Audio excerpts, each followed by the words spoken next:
The start of the NFL 2025 season is officially almost here.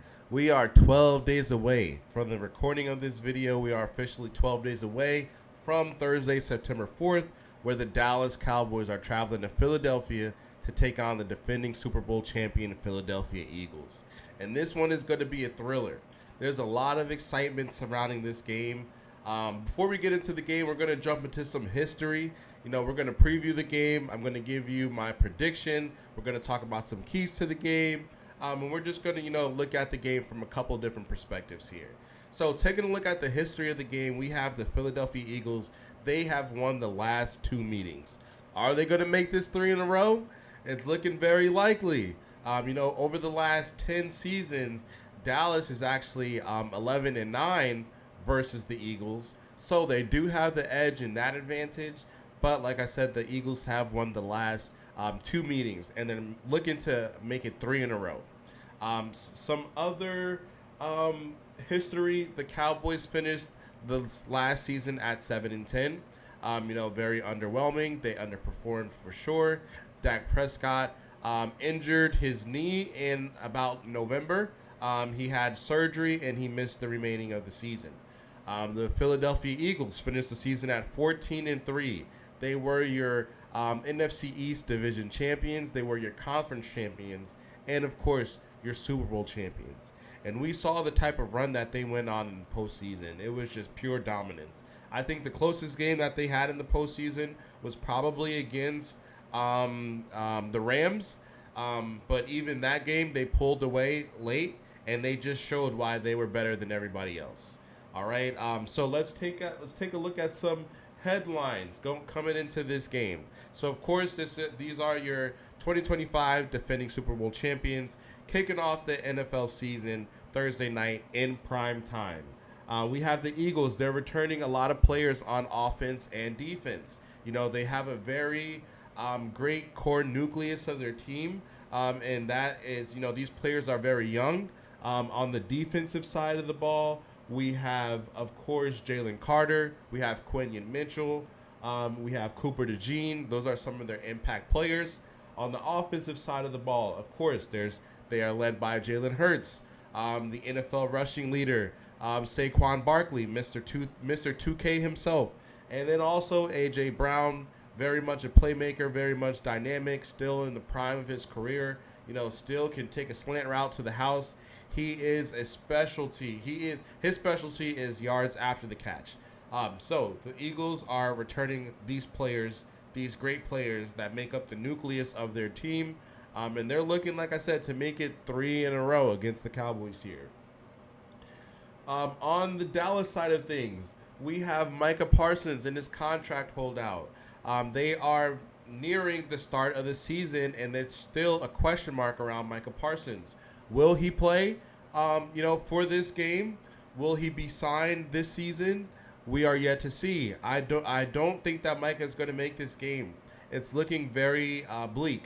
It's not looking, too promising. So let's use this video as a reference. Like I said, there's 12 days. We are 12 days away from the start of the season and from this game. So let's see if Micah will be in uniform for the Dallas Cowboys.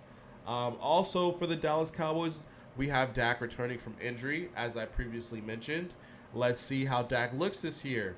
Dak, you have everything at your disposal. You have all the weapons that you would need. For example, George Pickens, who was a pickup this offseason, traded from the Pittsburgh Steelers. Some people, depending on who you ask, they might consider George Pickens a cancer in the Pittsburgh locker room. They might consider him a diva. It's depending on who you ask. As he is coming to Dallas, I think that he's really going to step into his own. He's a star wide receiver. He came onto the scene at Georgia, playing wide receiver there. But he did underperform, if we're being honest, in Pittsburgh. Now, whether that was due to the quarterback situation, that is, undetermined. However, we do know that he has a fresh start here in Dallas. He's going to be playing alongside CD, so he has all the potential to be, a 1,000-yard receiver, Possibly nearing 100 receptions for the year. I can definitely see him at 70 to 75 receptions for the year. So let's see how George Pickens and CD look together. Like I said, Dak has some new weapons, so really there's no excuse for Dallas, especially on the offensive side of the ball. And last but not least, Dallas has their coaching debut by Brian Schottenheimer. It's not really ideal circumstances that you want to be starting the season like this. I don't know if anybody has had a chance to take a look at the America's Team documentary, but it's like it's the 1990s all over again. Emmitt Smith sat out and he actually missed the couple of games in that. I think it was the 92 season. And then, when they got him back, they got back to rolling again. You need your impact players.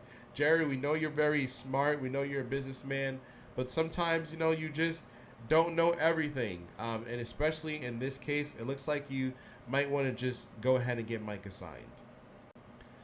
Now, taking a look at the spread of this game, the Eagles are a touchdown favorite. They are -7 with a 66.4% chance to win, according to ESPN Analytics. And so the Eagles are clearly the favorite here. And now let's get into some of the keys to the game. So for Philly, you definitely want to start fast. You want to start fast and you want to involve your playmakers early. The Philly fans are going to be rabid. They're going to be loud. The stadium is going to be jumping. So you want to play off of that energy early, and you definitely want to start fast. And then, just set the tone for the game. If you start fast, if you get the ball first and you score in about 5 plays or so, that's going to set the tone that Dallas is going to be in for a long night. So you want to involve your playmakers early. That is, of course, Devontae Smith. That is A.J. Brown. And then, of course, also Saquon Barkley. So we definitely want to run the ball. We want to establish the run. But we don't have to just keep handing the ball to him. Let's see what we can do with some bubble screens. Let's see what we can do on some swing routes, some wheel routes. Saquon against the Dallas linebackers, that's going to be a mismatch every time. So you definitely want to, hand the ball off under center. But if we can get him the ball in multiple ways, like we know Saquon is capable of, exploding for big plays. He's a playmaker. That's how you're going to, set the tone against this Dallas defense. All right. Now, also, we want to set up the play action pass. So that's where establishing the run comes in. So, they're going to be dominant on the front end, running the ball. They're going to start fast, and they're going to involve their playmakers. And then on the defensive side of the ball, I think it's very simple. You just got to sack Dak Prescott. You got to get to the quarterback, and you got to sack him at least, 4 or 5 times. Disrupt his timing.